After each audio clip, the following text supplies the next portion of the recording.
अस्सलामु अलैकुम। मेरी हिजरत माल के लिए नहीं थी।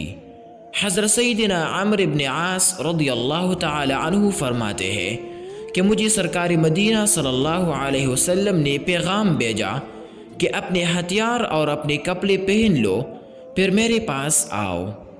मैं हुजूर सल्लल्लाहु अलैहि वसल्लम के पास हाजिर हुआ तो आप सल्लल्लाहु अलैहि वसल्लम वज़ू कर रहे थे।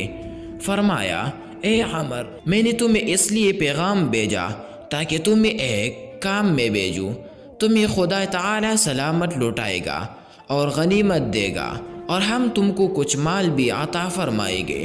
तो मैंने अर्ज़ किया, रसूल अल्लाह सल्लल्लाहु अलैहि वसल्लम, मेरी हिजरत माल के लिए न थी, वो तो सिर्फ़ अल्लाह व रसूल सल्लल्लाहु अलैहि वसल्लम के लिए थी। फरमाया, नेक आदमी के लिए अच्छा माल बहुत ही अच्छा है।